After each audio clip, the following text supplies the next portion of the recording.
Well, hello everyone. This is Seth Campbell, and welcome to Segway Plays The Legend of Zelda: The Wind Waker. This is, in fact, my first Let's Play, as I hope to follow in the footsteps of the great Let's Players like Chugga Conroy and Masayanella and Delandau 3000 and Lucagen and the others that I admire so much. Obviously, this being my first Let's Play, I'm going to try to figure out how I want to do this, what I want my thing to be, I guess.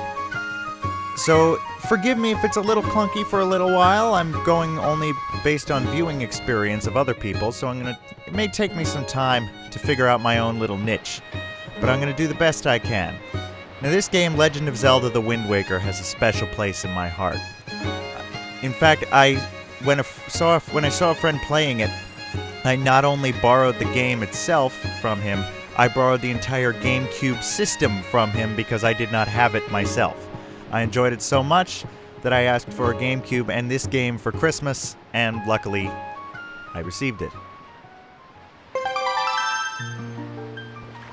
I'm going to go on to the main menu here and just create a new file. This is harder than it looks. I'm already having brain short circuits.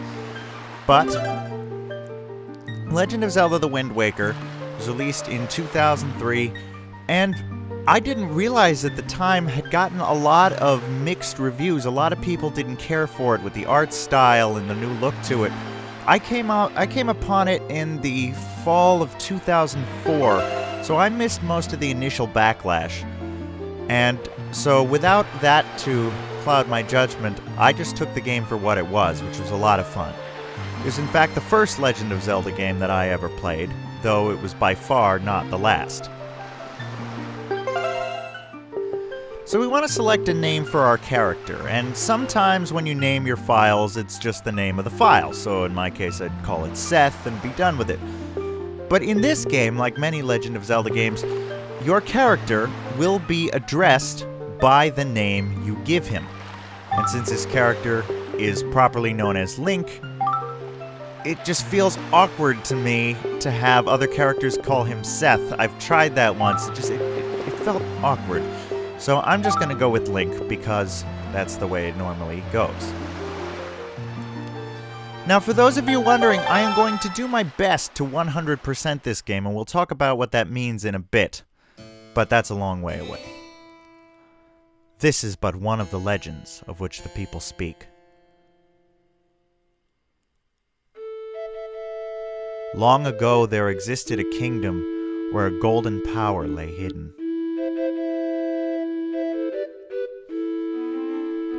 It was a prosperous land, blessed with green forests, tall mountains, and peace. But one day a man of great evil found the golden power and took it for himself.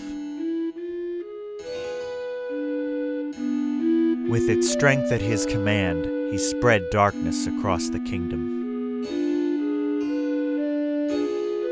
But then, when all hope had died, and the hour of doom seemed at hand, a young boy clothed in green appeared as if from nowhere.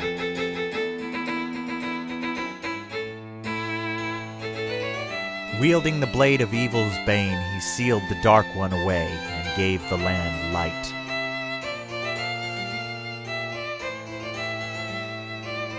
This boy, who traveled through time to save the land, was known as the Hero of Time.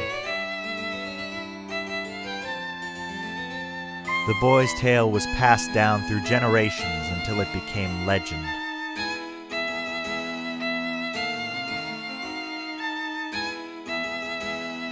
But then, a day came when a fell wind began to blow across the kingdom. The great evil that all thought had been forever sealed away by the hero. Once again crept forth from the depths of the earth, eager to resume its dark designs. The people believed that the Hero of Time would again come to save them.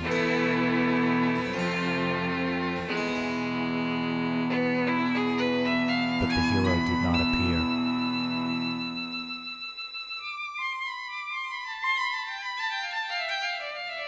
Faced by an onslaught of evil, the people could do nothing but appeal to the gods.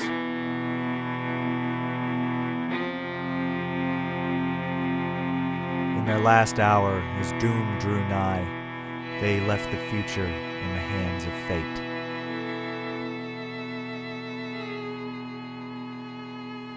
What became of that kingdom? None remain who know.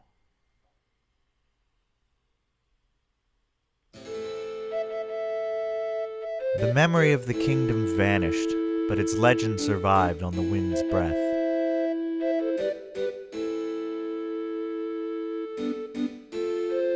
On a certain island, it became customary to garb boys in green when they came of age.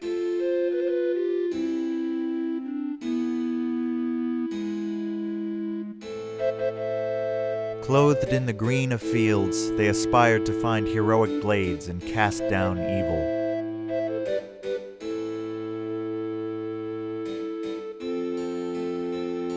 The elders wished only for the youths to know courage like the hero of legend.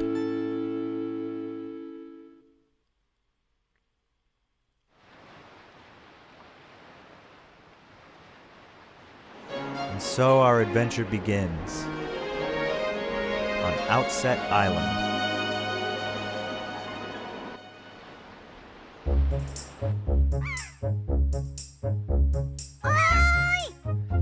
Big brother!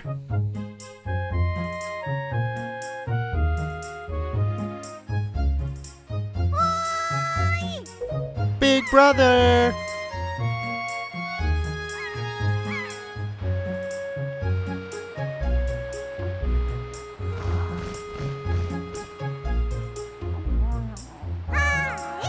Big brother!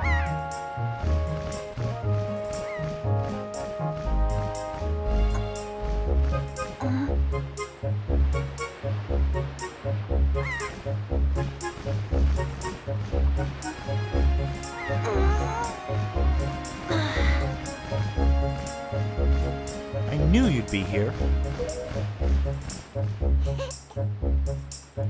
Hee hee hee. This is my favorite spot to gaze out at the sea.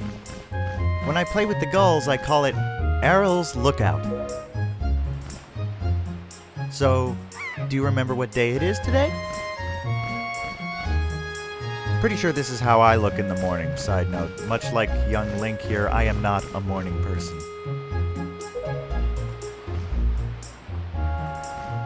You're still half asleep, aren't you?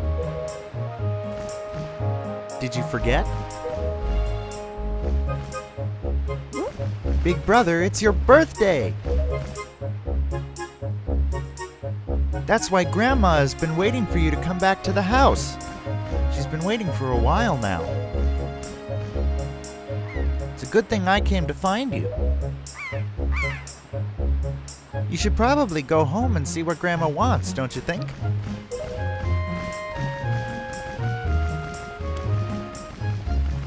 And so now, we begin our adventure properly. We control Link. I'm using a GameCube controller, but playing this game on a Wii, which was reverse compatible, fortunately, as a lot of Nintendo consoles were before the Switch.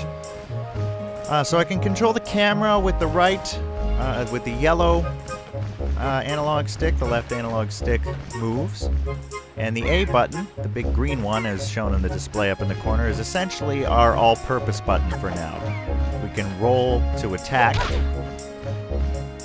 and probably get hurt in the process. Or we can walk up to people, like Errol here, and speak. Hurry up, big brother. Grandma is waiting for you back at the house. And I'm sure everyone else on the island wants to say hello to you, too. Well, we better get going then. Now you can press the L button on the controller to align the camera behind you, which can be useful at times. The R button crouches, and when crouching you can crawl around. That'll come in handy for sure. The rest of these buttons we don't really need to know about for now, but if you approach the top of a ladder, you can walk down.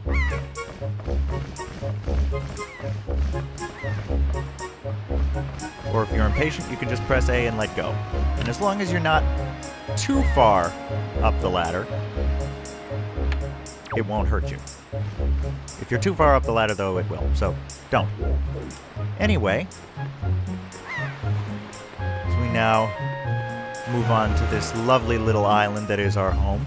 If you listen closely to this music, this soundtrack geniusly composed by Koji Kondo, as many of the Legend of Zelda games have been, you'll hear a lot of little motifs from previous Zelda game soundtracks, particularly Ocarina of Time, which is, I don't think I'm spoiling anything because it's commonly known, is the game story referenced in the intro.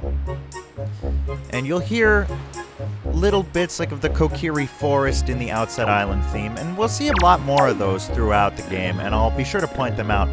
For anyone who doesn't know, I'm a professional musician. This Let's Play business is a sideline that I'm hoping takes off, but I spend a lot of time listening to and analyzing music, and so that'll be a key feature of these Let's Plays as well.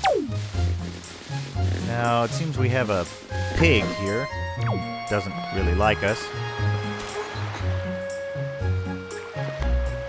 I'm still getting used to these controls because I've been playing more recent games, particularly Legend of Zelda Breath of the Wild, and the way the sticks work and everything is different. Well, who's this guy? Oi, Link! What's that? Today is your birthday? Well, congrats, buddy! Are you that old already? Wow, time just flies right by, doesn't it? You blink and poof! There goes a year. Tell me about it. Why, I swear I just cut the grass in this field the other day. But look at how tall it's gotten already. Say, do you want to try cutting it, Link? You'd be surprised at the things people drop in the grass. Oh boy. Here we go already. It's fun. It's like a treasure hunt. Except, you're gonna need some kind of grass cutting tool if you want to cut the grass. That's just common sense, buddy.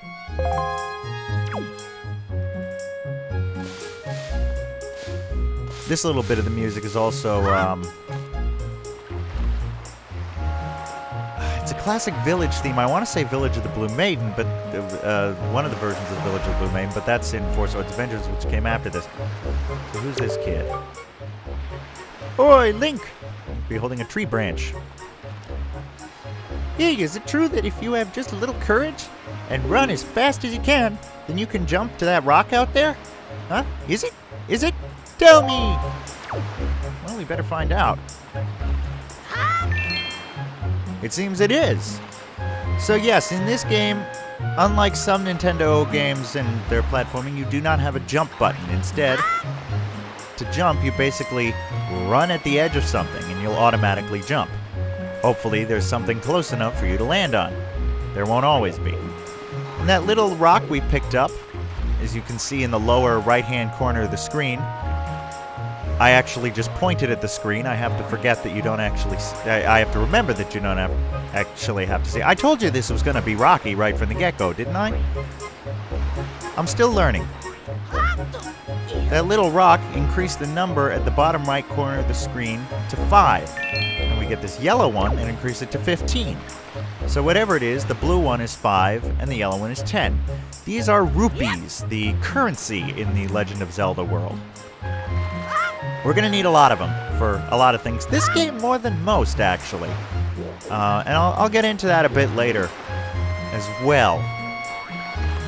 Now, those of you watching this may be wondering, why would you do the original when you could do the HD remake? There are a couple reasons for that. The Legend of Zelda Wind Waker HD came out in, I want to say, 2012. It was one of the launch titles of the Wii U. In fact, the Wii U Nintendo system that my family has is a special one with the Legend of Zelda design on it. There are a couple reasons. One, because I know this version a lot better and feel more comfortable with it, and there are a few changes. And the second is because I'm still just starting out on recording, so I don't yet have a way to capture footage from the Wii U gamepad. And while it is possible to understand the HD version without seeing what's going on in the gamepad, it just would make things a little bit more complicated. So I figured we'd do this one, especially for the nostalgia factor, because that, as you'll come to learn, is a huge part of why I choose the games and such that I choose. I'm a very, very nostalgic person. Now there's a gentleman up there, who has a very interestingly shaped head. If we walk on by... Oi! Oi, Link! Press L right there and use A to talk to me. Try it. Well, it seems we're now focused in on this guy, and we can now press A to speak. That's correct. You're a smart one. You, my friend, have just L-targeted me. You see, when you press L, you can target certain objects. I, for one, use it quite often to talk to the folks who are far away from me. Of course, even if there isn't anything around to target, you can press L to face forward, you know. It's quite handy indeed. There are a myriad of other ways to use L targeting as well. Quite an ingenious little thing, if I do say so myself. Of course, that's not the only trick in my bag. Not remotely. I can teach you a few more things if you'll just climb that ladder over there and drop by my room. Okay, now, I'm just gonna mention something. I'm not exactly the greatest gamer in the world. I don't always pick up on things. Sometimes I miss the obvious. Somehow the significance of this L targeting thing. And again, remember, this is the first Zelda game I ever played, so I didn't know about Z targeting in the earlier N64 games, any of that. I didn't really get it. And so I played almost all of this game without L targeting anything. That was a huge, huge mistake. And there are going to be some points where I'll mention that it is really, really, really hard without L targeting. And learning to do that was just a revelation to me. But that's another story for another episode. I think the last thing we're going to do in this episode is follow up on this old man's offer and learn a few things, the basics of this game and this world. One thing I like about the design of this game is each area has little different designs on the doors. There's a lot of great detail. You're going up, Link, which means you're going to need as much wisdom as you can get from this point forward. And if you want to be wise, you must first know things. Okay. Now, I was born before you, so I know all sorts of things. Yes, I've been studying all manner of topics for many years now. Now, I can tell you're a smart lad. Lately, I've been thinking it's time for me to pass some of my wisdom down. And I think you're the one I'm going to pass it down to. Count yourself lucky, lad.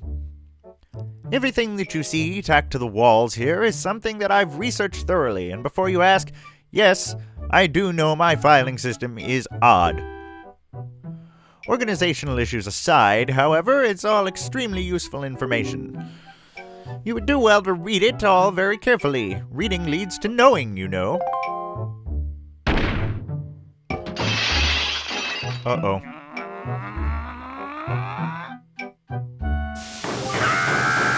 Such a racket! Can't you keep quiet? You've knocked everything off my shelf, you dreaded hooligan!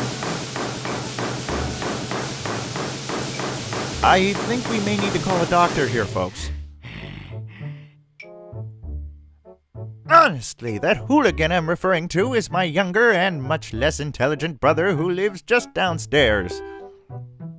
He hates studying. All day, every day, the lout just exercises and practices with his weapons. Does he exercise his brain? No. The brain's a muscle too, I think. Anyway, the only thing he does study is the art of fighting. Right now, for instance, he's been studying fencing and whatnot, as if that's of any use to anyone. He simply doesn't know how to do anything besides exercise. I ask you, what's a brother to do? Your familial problems, you're on your own there, buddy. See anything interesting up here? Nope, just a sleeping space. Quite a charming little setup he's got here, honestly. Even if it was better before the shelves all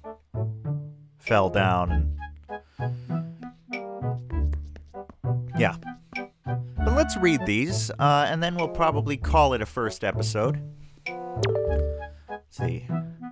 Sturgeon's 1-point lessons. Lesson 1, the energy of life. To be young is to know no limits to one's stamina. To become stronger, one must first know oneself. The hearts in the upper left shows one's current life energy. Perhaps a fancier way to describe it would be to call it a life gauge. As one experiences trials and hardships, one will naturally gain more hearts. However, if one is injured and takes damage, those hearts will decrease. At such times, it may be possible to replenish one's health by cutting grass and finding hearts. Exactly how that works doesn't bear thinking about. It's one of those, like some things in video games or cartoons or fiction, it just, you don't want to think about the logic and the physics behind it too much. This is one of those. Sturgeon's 1-point lessons. Lesson 2, do not underestimate the sea. It's easy to get swept up by a little success at swimming, but the sea can be fickle. Swimming for too long will drain one's energy, and eventually one will sink. Watch the round icon in the bottom right while in the water. This one's the swim timer. This is one's swim timer. Sorry guys, my eyesight is really terrible, and even though I'm close to the TV, the way my brain has developed because of my bad eyesight, the visual to speaking channel can occasionally get jumbled. One should be sure to get back to shore before one's swim timer runs out. If one doesn't, I can't be responsible for what happens next. Okay, so we can't sue Sturgeon if we drown. Duly noted.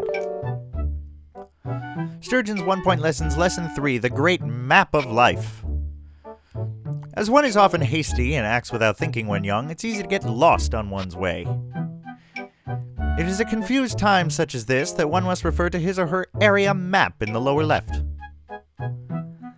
The yellow arrow shows one's current location. Enlarge the map with right on the directional pad, or hide the map with left on the directional pad. The up arrow in the top right portion of the area map indicates wind direction, or the arrow, I guess. It's not an up arrow. Always remember that the wind blows in the direction of the arrow. Always. Sturgeon's 1-point lessons. Lesson 4, material goods. The more things one tries to experience in life, the more experience-related belongings one tends to gather. And, of course, with those belongings comes the need to keep track of them and keep them in good order. One needs only to press Start/Pause to see the items he or she has obtained. The items screen contains items the player can set to and use with Y, Z, and X. The quest status screen, for its part, contains vital items related to one's quest. It's possible to switch between these two screens by pressing L or R. We're almost done, folks, I promise. Feel free to... I'm really not going to do much other than read this in this episode, so if you already know this, you won't be missing much if you just skip ahead to the next one. I'll understand. Sturgeon's 1-point lessons. Lesson 5. How not to regret the things one fails to do in life. A very important lesson that I have yet to learn. There are many things one longs to do in the limited time one has in this world. The easiest way not to regret the things one wanted but failed to do is to save. While one may feel invincible and wish to continue one's quest, one never knows when disaster or calamity may strike. If one's life energy is extinguished before one has had a chance to save, then one's life will have been lived in vain. It is a shame to regret the deeds that one has failed to accomplish in life. Press Start, Pause, and choose Save on either the item screen or the quest status screen. If only it was that easy in the real world. Sturgeon's 1-point lessons. Lesson 6. Improving human relations. To improve one's relations with one's fellow beings, one must be outgoing and press A to speak to all people one meets. When one opens one's heart to others, others will open their hearts in return and offer wisdom on many important things. If the person's advice is strange or cannot be understood, one should not feel shy. One should simply ask the person to repeat the statement by pressing A again. More often than not, if one asks politely, a person will say the same thing over and over again until the meaning is clear. Sturgeon's 1-point lessons, Lesson 7, Knowing One's Own Abilities. To improve one's life, it is wise to watch A and R calmly whenever one comes across a person or an object. By doing so, A and R will pass along wisdom regarding how one can best interact with that person or object. To know one's own abilities is to know one's own limits. Just 3 more, I promise. Sturgeon's 1-point lessons, Lesson 8. Changing perspective leads to success. The young often assume that they can see all that is before them, but oftentimes they are missing out on a grander view. By using, I'm just going to call it the C-stick because that's what it's referred to, the C-stick to change perspective, one can often find oneself gazing upon sights and discoveries one never expected to see. Once one has seen all there is to see around oneself and determined an appropriate course of action, it is wise to then press L and take action. To get things at eye level, one should stop in one's tracks, press L, and then tilt the C-stick up. Yes, that will take you into first-person view, which we've seen a couple times already. Which can also be handy at times. Sturgeon's 1-point lessons, Lesson 9, A fool and his rupees are soon parted. It is commonly known that he who makes poor use of rupees will have a hard life. In order to fully enjoy a long life, it is wise to gather rupees early and often. Sturgeon's 1-point lessons, Lesson 10, Becoming the Champion of Life. This guy could write a self-help book. Learn all there is to learn in Lessons 1 through 9. And no matter what happens, do not give up, do not complain, and do not stay up all night playing. It's one of Nintendo's early fourth wall breaking warnings to players about taking breaks and such. Well, with that, we have learned the basics of how this game works. Most of you probably knew that already if you're watching this, but in case you didn't, I wanted to be thorough. So, with that, we will call it quits here for the first episode. So, thank you so much for watching. Hopefully, you'll continue to enjoy watching, and hopefully I will get better at this as time goes on. Again, this is the first time I'm doing this, so hopefully you'll bear with me through any clunky mistakes. But I will see you in the next episode. I feel you, Link. I really do.